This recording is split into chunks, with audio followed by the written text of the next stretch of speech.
What are the biggest missed opportunities for building wealth that most people don't know about?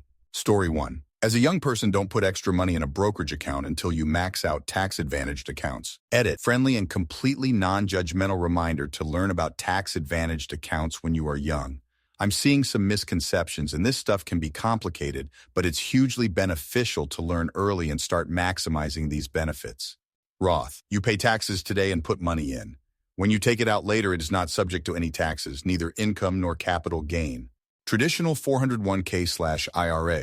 Instead of paying income taxes today, you pay them when you take money out. You avoid capital gains. This is particularly useful during your peak earning years. Traditional brokerage. You pay income taxes on your money today. You also pay capital gains taxes when you withdraw the money. You also owe income taxes and dividends distributions. Story 2. Don't have children very early. Kids are costly.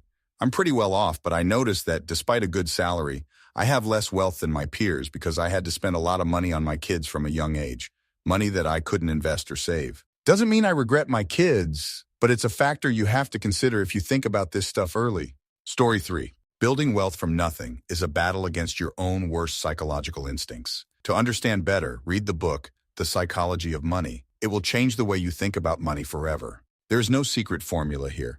Building wealth comes down to 3 things. Have a great income. Invest in education, your career. Learn how to play and survive workplace politics. Learn how and when to change jobs, etc. Spend way less than you make. Saving 5%? Meh. 10%? Yawn. 20%? Okay, mildly interesting. 30%? Good going. 40%? Amazing. 50% plus? Boss level. Invest, invest, and invest more. Here's the thing. Investment requires being comfortable with risk. Invest smartly and broadly. Diversify. Have a good chunk in safe investments, but learn to play and be comfortable with 20% of your money taking extreme risks. You have to be in it for the long haul. There's no quick fix. Even when the market nosedives, you have to stay and, in fact, overcome your worst psychological instincts to buy more. It's simple. When everyone panics, you jump in. When everyone jumps in, stay on the sidelines. The recent market bull run is a great example. Personally, I never try to time the market, but this year I have accumulated a large cash cushion waiting for the opportunity to jump in. Panic is inevitable, and it is being unleashed at the highest levels by the new incoming administration. To make money, you have to differentiate from the 99% people around you. You have to think differently, act differently, have vastly different habits, and prioritize your time differently and radically. I can write books about it. For one post, this was enough wisdom. Story 4. I told my parents to buy Bitcoin in 2011, and they were super against anything not physical, like super distrustful of online shopping. They in fact did not buy Bitcoin, and suddenly a couple of years ago, my dad wanted to open a crypto wallet and saw how much it was at then. All he could do was sigh and move on.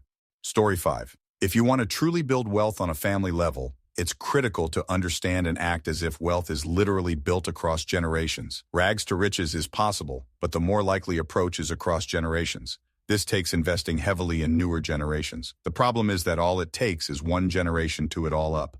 Story 6. Learn about group investing to acquire hard assets like real estate. We bring 10, 30 people together to buy self-storage facilities. Next year, we will buy RV parks also. We buy properties that double the group's investment every 4-5 years. Plus, there's a ton of tax advantages for owning investment real estate that don't apply to owning your own home. Story 7. Not sure if this is a missed opportunity, but understanding the difference between making money and earning money. You make money by taking something and adding worth, then selling for profit. You earn money by trading time for money. And for those who aren't following along, your company takes your time, adds worth, and sells it for a profit. They make money, while all you do is trade your time for some of that money. Story 8. Saving doesn't have to be complicated. Keep some money in a HSA or mutual fund. This is your somewhat liquid cash and will cover emergencies. Any money you won't need for years, open an account with Vanguard and buy their ETF called VTI. Its average is 10% returns, and it's the most diversified ETF I'm aware of, so you don't have to worry about some company going under and you losing all your money. Ideally, you won't sell within 12 months, but if you do, in the USA, you'd pay short-term capital gains, which is equal sign to your ordinary tax rate. So for example, 22%, hold for over 12 months. And when you sell, its taxes are at the lower long-term capital gains rate, which would probably only be 15%. This book helped me a lot, FYI. Vanguard doesn't have any bells or whistles, but also means their fees are low, which is very important when trying to build wealth. The book explains it well, and is also why VTI aka VDSAX is a great option. Their default mutual fund is VMFXXX, and last I saw was paying about 4.6% APR. Also look up the rule of 72. Basically explains the math of how your money can double every 7 years. Compounding is magic. Story 9 businesses don't sell stuff. They sell labor. Starbucks doesn't sell coffee, they sell labor. You can start a coffee shop and work it yourself, but then you can't open another coffee shop. Anyone can start a business and do all the work, but then you can only sell 40, 80 labor hours per week. You can sell 40 labor hours per employee. Each employee increases the amount of cappuccinos you can make. All of the insanely wealthy people I've ever met own business. 100% if those wealthy people are spending their time making more jobs to sell more labor. Nobody looks at it this way. Look at Amazon. Jeff Bezos doesn't look at it that way, but essentially that's what he is doing. Does he fill any packages or orders? Does he deliver any packages? Does he do any website building? All he does is figure out what to do, and who, not him, is going to do it. Story 10. One of the biggest missed opportunities is investing early, even with small amounts. Many people underestimate the power of compound interest, thinking they need a lot of money to start, but even $50 a month can grow significantly over time. Another is employer 401k matches.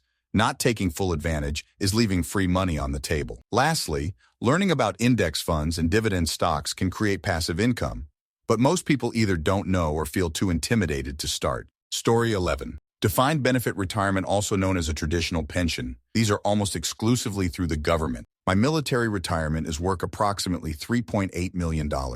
That's how much I would have to put into a variable annuity to achieve the same monthly income with inflation adjustments. Essentially, the Army saved $3.8 million for me without letting me know.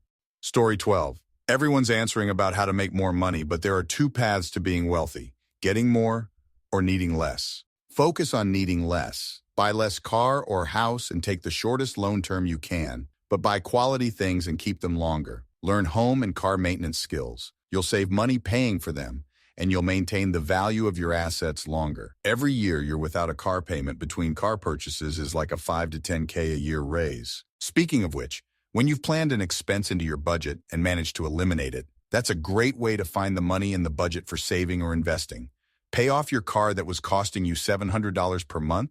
Put $700 per month into savings for 3 years before you buy the next one, and you've got $25K saved up for the next car. Or even better, if that $25K is all you invested in stocks, at 6% growth, which is about typical after adjusting for inflation, in 20 years that's $80K that you can use towards retirement. Also, accept that the world is changing.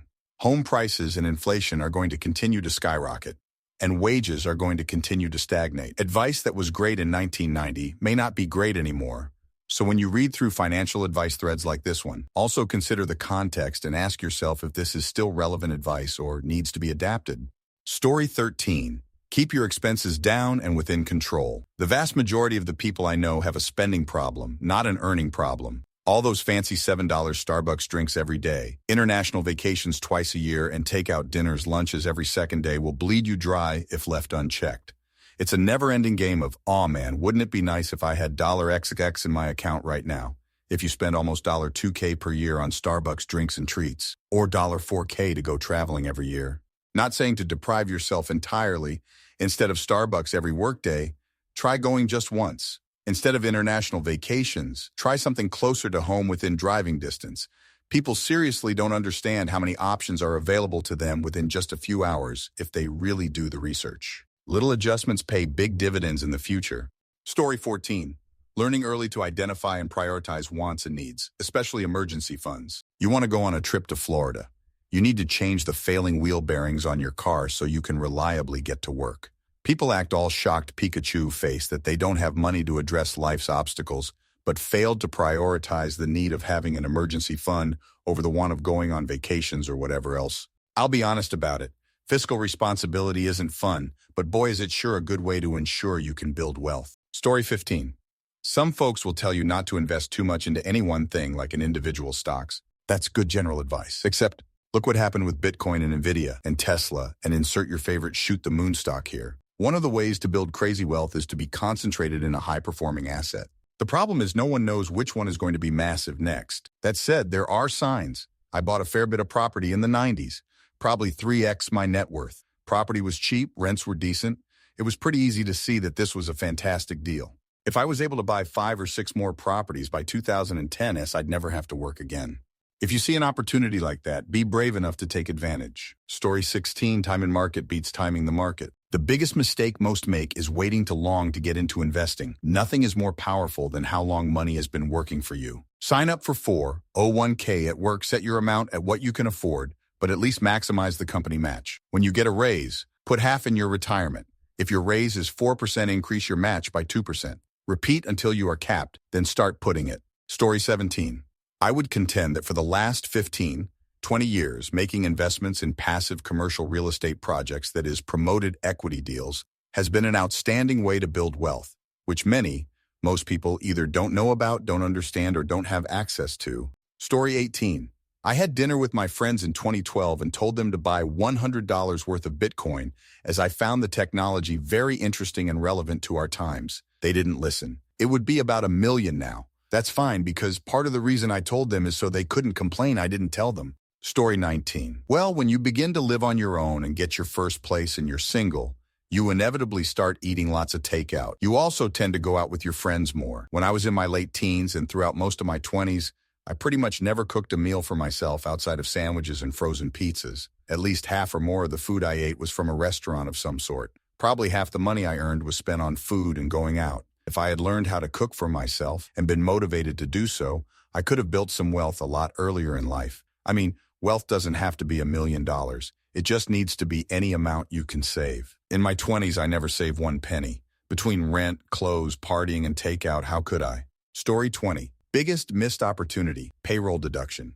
Even if you don't have a 401k plan at work, you can have your direct deposit split up to send a percentage or amount every paycheck into an investment account. So many people do not take advantage of employer match, 401k, etc. And even if those are not available, just putting something away in a tax-advantaged account, starting with your first job and just making it a habit every year to review and increase it. Those early dollars are the most powerful you will ever have. Invest some of them. Story 21. I feel like at minimum contributing annual max to your IRA account from as young as you can will at minimum set you up very well by the time you hit retirement age, even disregarding any other types of saving. $7,000 a year, assuming 7% inflation adjusted annual growth for 40 some years equals literally $1.5 million or so in 40 years.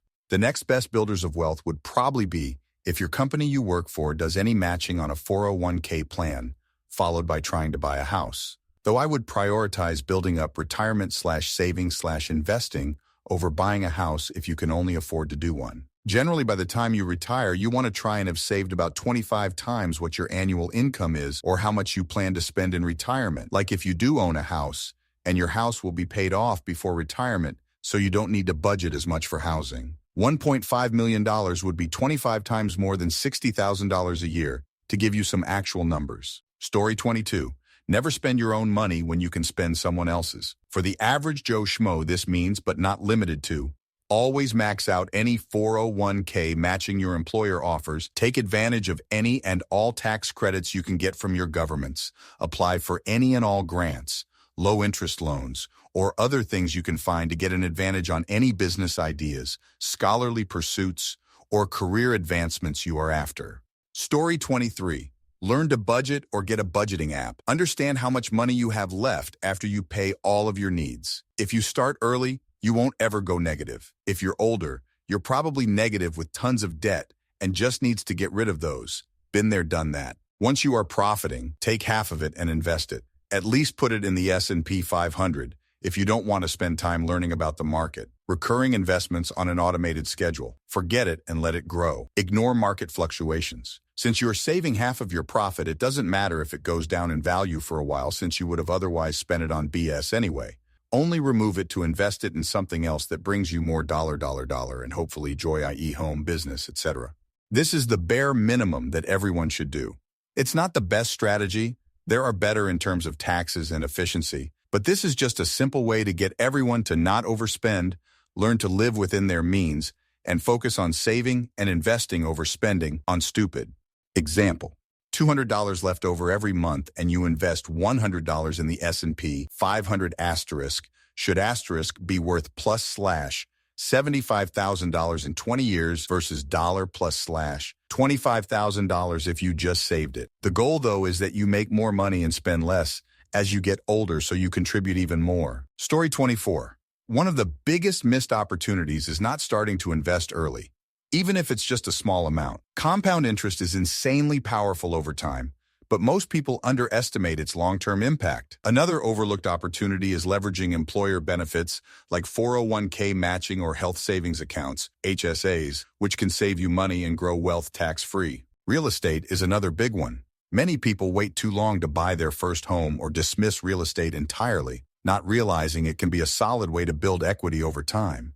Even house hacking, like renting out a room or unit, can jumpstart wealth building. Story 25, Lowell. I thought I was reading this in the Online sub and was about to give game advice. I'll give my game advice. Patience when you first start out. Buy the Enterprise Pack. It will give you enough cars, a business to get going. Don't waste your money on cars just yet. As you save up, buy more businesses, especially the nightclub, as it has great passive income. Don't bother with the decorations upgrades yet. Eventually, you will have enough in the bank and are making a good amount from your businesses that you can buy whatever you want. Last week, I blew $8 million on clothes I'll likely never wear. Story 26. Easiest and most accessible, something to be your very first step. Set up an HYSA, high-yield savings account, and move most of your money there. Keep enough in your checking amount for bills, whatever is needed to keep the balance above the account minimum so you aren't hit with fees, but anything more should be in the HYSA earning interest. Story 27. I would say it is about creating good habits, starting with tossing something out of every paycheck into a savings account and eventually the stock market. When I say stock market, I don't mean individual stocks, but pick a good mid-cap fund, drop it in there, and let the experts handle it. Second is creating good work and lifestyle habits. I'm having a conversation with someone now, and as I told them, look at the most successful people, especially those who didn't start from wealth, although all to some degree are similar. They get up early, work late, don't drink, smoke, party, or do drugs. The live below there means, in a lot of cases, Warren Buffett as an example, and they stay focused. Story 28.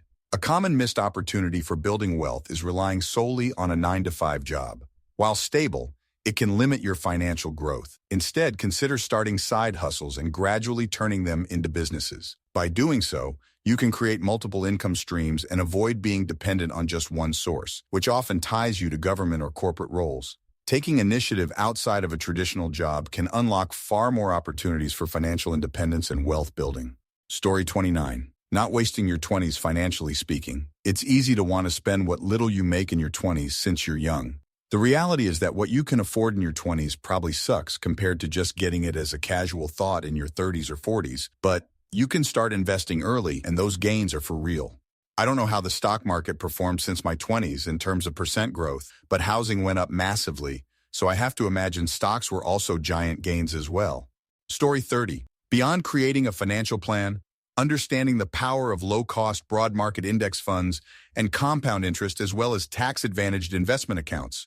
Well, it's crypto. Call it a scam or whatever, but the reality is on-chain crypto is by far the biggest missed opportunity that pretty much anyone with internet access can take part in. I'm not talking about day trading coins. I mean deep diving into the different projects that exist, what is being developed, and how one can participate. Literally just showing up and being involved in a project can lead to massive opportunities even with zero monetary investment. That said, having a fundamental understanding of finance, all the things in the first sentence, comes first and foremost. But Story 31. I would argue it's more in the saving money rather than making it. Over the years, I've learned to be thrifty and handy. I can't count how many times I got quotes from contractors, plumbers, HVAC guys that I knew even without research was just highway robbery. A little bit of Google searching and YouTube watching. I think I've saved myself 6 figures over 10 years at least. I now have the knowledge to start my own handyman side hustle if I ever needed it. Just roll your sleeves up and learn.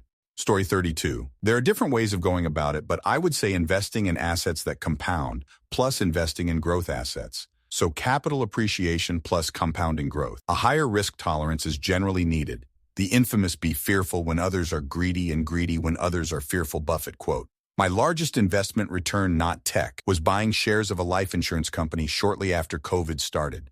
Invest in education and obtain multiple revenue streams. Wealth also uses debt as leverage to grow businesses and obtain assets that return more than the debt costs. FYI, Ramsey is the financial guru of the middle class, not the wealthy. None of his advice generates real wealth. Story 33. Invest in yourself early. Everyone mentions 401k, but put some money aside to build your own personal self-worth. Invest in building up your skill sets to allow you to move up to better opportunities. Also, the biggest pay raises come from moving on to different companies or opportunities. A company will never bump your pay more than 10% annually. Learn something new, apply for new gigs, and request 20+% increase every 1-2 years. The only time to stay at company more than 2 years if they have offer a pension or they offer you stock options for a company that has potential to skyrocket in the near future. Another big point I think is missed. Most people, including myself at one point, think, I just need a good salary. The C-level and senior folks in the companies are getting stock-based compensation in addition to 401k. Find and apply with companies that offer stock-based compensation. It's a change your life dramatically if a company suddenly skyrockets. Story 34. Change jobs. Especially when you're young. You don't want to get a job hopper resume, but looking around every 2-3 years is not a bad idea. Your first job when you have no experience will probably be, they will underpay you because you have no experience. After 2 years, you now have 2 years of experience, and you can easily get a job paying 30 to 50% more, but no company is going to give you a 50% raise. Story 35. Others have covered just investing even a little in index funds over a long period of time, so I'll skip that. Instead, I'll cover something a lot of folks I know don't seem to know about: savings accounts. I don't know about wealth per se, but if you are saving money at all, you need to put it in a high-yield savings account, HISA. Many companion savings accounts you get when you open a checking account have an APY of 0.1%. That's pennies. A HISA usually has an APY of 2 to 4%. That's 20x, 40x the other one. Here's a concrete example. Say you have $1,000 in your savings account. A crummy Bank of America savings account at 0.1% APY generates $1 per year. An HYSA at 3% generates $30. That $30 doesn't seem like much, but if you're established and have an emergency fund of 6-9 months of expenses, that $1,000 may instead be $20,000, and that $30 is instead $600. That's way better than the $20 Buffet was giving you on that $20K, all for just letting your money sit there. Now multiply that over years and years, and it starts to become real money. And if you live in a high cost of living area, and your emergency fund is more like $50, $75K instead of $20, it can be generating $200 a month, which then keeps compounding. Story 36. Most people start working in their teens, set aside money right then to go into an investment account, and just keep feeding that periodically through the years. By the time you're retired, you'll be rich as. I had people tell me this when I was a kid, but wanted to do and buy things. Then I got out of college and I couldn't really afford to save. I'd have a load more wealth if I'd invested even a little when I was a teen. Story 37. Concentration versus diversification. Every financial advisor will say you need a diversified portfolio and put you in fixed income, small cap, international, dividend stocks, etc. The overall results always trails the S&P 500. Meanwhile, the richest people in the world got that way off the big 7 stocks: AAPL, MSFT, NVDA, GOG, AMZN, Meta, and TSLA. Story 38. Starting a business, growing it to the point where it's worth something to an investor, and selling it. You don't need to be the first or the cheapest or the best. You just need to find a way to bring in more money for the business than you're spending. It's not easy, but anyone can give it a go. Most people are just too afraid to try or don't realize how much domain knowledge they have in a particular area. Story 39. Utilizing your income better. Seriously, I cannot stress this enough. Let's say you typically put away $500 a month. If you quit eating out, quit financing cars, quit buying silly you don't need, you could triple that contribution easily. With the way compound interest works, that would result in multitudes more wealth over a couple decades. I'm not suggesting that everybody go out and slash their lifestyle to bare bones. LOL, I actually kind of do, but it's usually poorly received. But my point is, the more money you free up for investing, the better it gets, and more quickly than you expect. Story 41 of the biggest missed opportunities for building wealth is investing in and leveraging asymmetric knowledge, the unique insights, skills, or experiences you already possess but undervalue because they feel ordinary to you. Couple things that come to mind. Cultural asymmetry. Folks who understand the cultural nuances of a specific region have bridged markets, creating opportunities in global trade, marketing, or product localization that others overlooked. Airbnb, Brian Chesky, Joe Gebbia, and Nathan Blecharczyk capitalized on cultural asymmetry by recognizing a simple but transformative idea. People in Western cultures were hesitant to share their homes, but there was untapped potential for a global market where people could rent out unused space. Invisible market trends. A gamer who deeply understands the rise of esports could have invested early in streaming platforms like Twitch or built an adjacent business catering to gaming influencers. Justin Kahn and Emmett Shear founded Twitch, originally Justin.tv, with the insight that live streaming could thrive in niche markets, particularly gaming. Story 41. I'll put a different spin on pick the right ancestors. Sure, having wealthy parents matters, but what can matter even more is having parents who teach their kids the right habits for life. I spent some time in college teaching math and English to immigrant children from Asia here in the U.S., and have kept up with a couple of them as they went into adulthood. Their parents were sometimes barely functional in English and often worked minimum wage jobs, but they knew the value of education and insisted their kids do extra homework on nights and weekends. By contrast, many of the kids I grew up with spent their nights and weekends watching TV, hanging out at the mall. I'm a child of the 80s, or going to football games. In college, they partied all the time and spent very little time studying. Guess which group did better? Kids, pick parents who make sure you are doing your homework on Friday night. Story 42. Starting in my early 20s, I paid my future self about 10% of my take-home pay by investing it. It got deducted right out of my paycheck. It was like I never earned it. Out of sight, out of mind. I could also get some tax breaks and employer matches for some of it. 50 years later, I'm comfortably retired. No magic at all, just time and compound interest.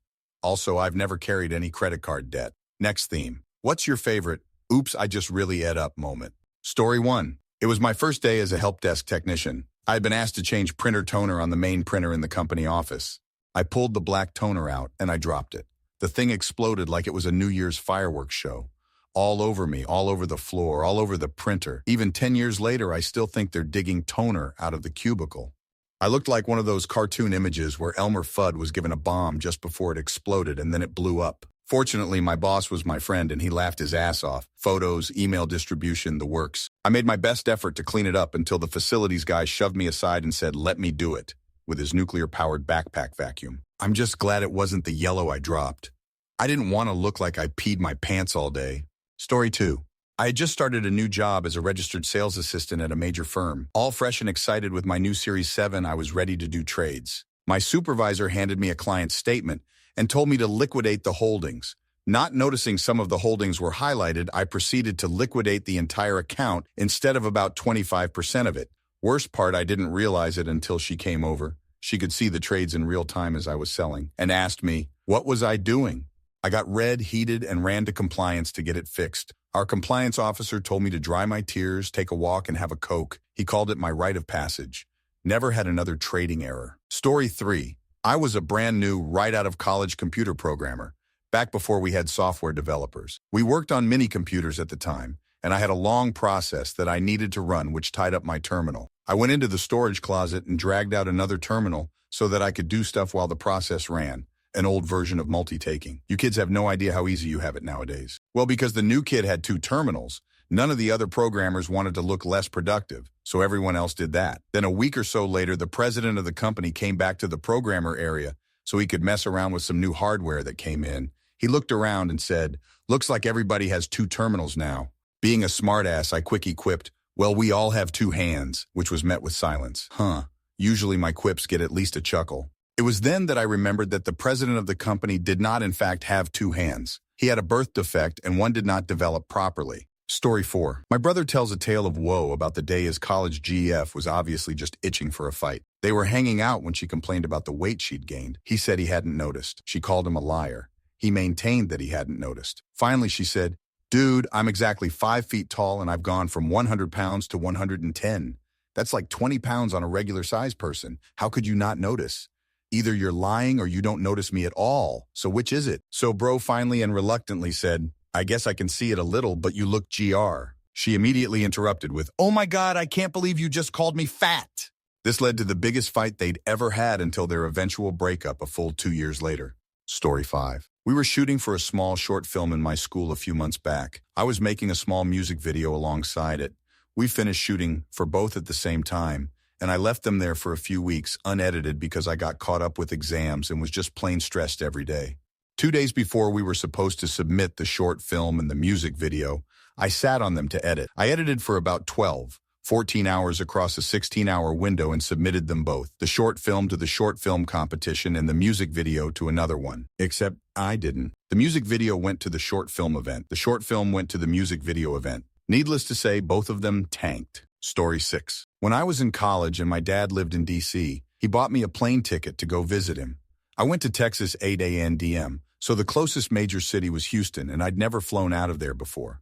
So I arrive at the airport about an hour and a half before my flight, and I can't find the check-in for Southwest Airlines. So I asked an airport employee, and he gave me this look like, "Dude, please tell me you're not being serious right now." I was at IAH, and Southwest only flies out of Hobby, which is all the way on the other side of Houston.